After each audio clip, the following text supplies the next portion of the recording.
Do I have everybody's attention now? Bienvenue sur Catch Trap, passionnant pas catch. Ce soir, n'oubliez pas Money in the Bank, ladder match. Je vous fais une vidéo pour parler un peu du live de 6ix9ine Tenkaichi, l'homme qui a snitch tout le rap game, qui a snitch tout son gang. Il s'est justifié par rapport à ça dans son live. Il a dit que, en même temps que voilà, qu'ils ont essayé de, ils ont baisé sa baby mama, qu'ils ont aussi essayé de le tuer en prison et à l'extérieur. Il l'avait enlevé, il y avait une vidéo qui tournait, il l'avait enlevé, il lui avait retiré ses chaînes. On avait finalement découvert que c'était les membres de son propre gang qui traînaient avec, qui avaient tenté de faire ça, qui lui avait retiré son collier et tout. Il s'était fait racketter, et il s'était fait racketter aussi des millions de dollars par ce gang à qui il avait beaucoup apporté. Le gang lui avait apporté une street credibility, c'est vrai, mais en échange, ce qu'il leur avait donné, il leur avait donné vraiment, il avait du blanchiment. Je pense qu'il avait l'argent, ils ont pu blanchir de l'argent grâce à lui, ils ont pu faire plein de trucs grâce à lui, tu vois. Et c'était un peu 6ix9ine, c'était un peu la poule aux œufs d'or. Donc maintenant qu'il y a eu cette fissure, 6ix9ine, les histoires, on connaît très bien ce qui s'est passé. 6ix9ine a snitch, il a balancé tous les membres de son gang. Et le pire, c'est qu'il a balancé tous les membres de son gang, mais il a balancé aussi des gens, des célébrités. Il a balancé aussi des célébrités, il a balancé plus qu'il ne devait balancer.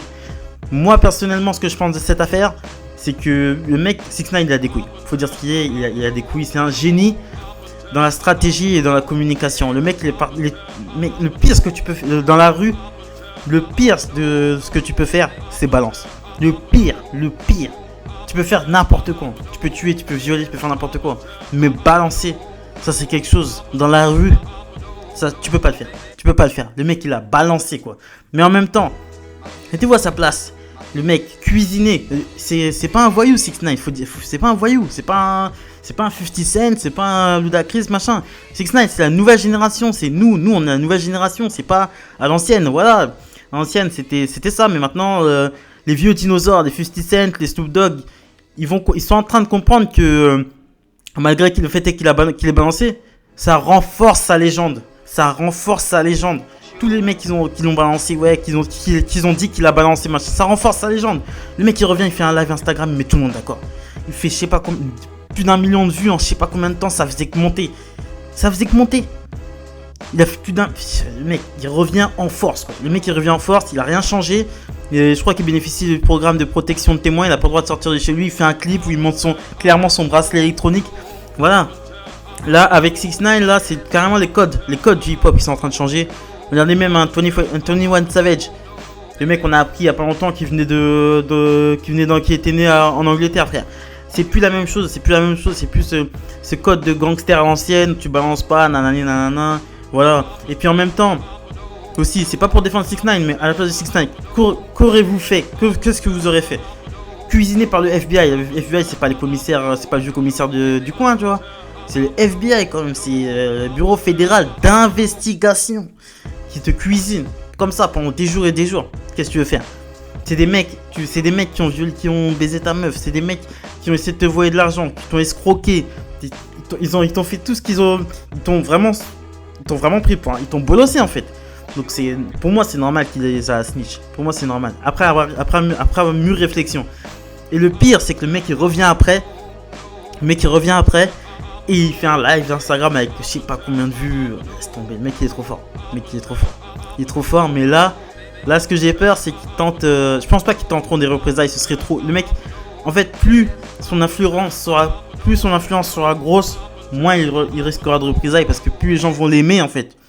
Si le mec il a fait plus d'1 million d'abonnés en moins d'une heure, c'est que les gens l'aiment, et c'est que voilà, certes, il y a la protection de police. Derrière un article qui est sorti, il y a une personne qui l'a pris en photo pendant qu'il était en train de faire un selfie. Et cette photo dévoile l'emplacement. Sur la photo, l'historique de la photo, il y a l'emplacement de où est 6ix9ine. Donc du coup, il a dû déménager en vitesse. Donc voilà. Donc pour l'instant, ça sera comme ça. Mais en fait, le rap game est en train de changer. Et en fait, ça a commencé depuis ça fait au moins 10 ans que le rap game a changé. C'est plus les gangsters qui mènent la danse. Drake, c'est pas un gangster. A$AP Rocky, c'est eux qui ont commencé cette nouvelle vague. Bon, après, 6ix9ine, il est plus influencé par des Young Thug. Oui, mais c'est arrivé un peu après. Mais avant, c'était Drake, Kendrick Lamar, des A$AP Rocky, des 2 Chainz, c'est eux qui ont mené cette des rappeurs, mais pas forcément gangsters. Ils se la jouent gangster, mais c'est pas des gangsters. 50 Cent, lui c'est un gangster, c'est quelqu'un de dangereux. Mais 6ix9ine c'est pas quelqu'un de dangereux. Et ce serait, je pense en attendant la vie de 6ix9ine, ce gang ne perdrait en crédibilité, quoi. Il perdra en crédibilité parce que le mec il est à chaque fois. 6ix9ine c'est un troller, c'est quelqu'un qui rigole. Il est toujours en train de troller un peu tout le monde, mais c'est pas méchant. C'est pas méchant. Des fois il va loin, mais on voit que le mec il est pas méchant. T'as vu, même quand il était dans le camion, quand il y a une vidéo qui tourne de son enlèvement et tout. Tu vois que le mec il a peur, le mec il le menace et tout. Tu vois, il lui dit vas-y, je te donne ma chaîne si tu veux. Vas-y, machin, je te donne tout ce que tu veux. Tu vois que le mec il a peur, tu vois ce que je veux dire. C'est pas un gangster. Donc je pense qu'il serait ridicule à essayer d'attenter à la vie de 6ix9ine. Laissez-le. Maintenant il est trop loin. Le mec là, il était déjà trop loin. Il était déjà trop loin avant de rentrer en prison. Mais le fait est de cette histoire, ça va lui servir de ouf. Et ça je le savais. Je savais qu'il allait capitaliser là-dessus. Il n'y avait que ça à faire. Et voilà, c'est tout. C'est tout ce que j'ai à dire sur 6ix9ine Tenkaichi. J'avais envie de faire une petite réaction par rapport à ce qui se passe en ce moment. N'oubliez pas Money de Bank ce soir. Likez, commentez, partagez. Très important pour le développement de la chaîne. Salut les amis.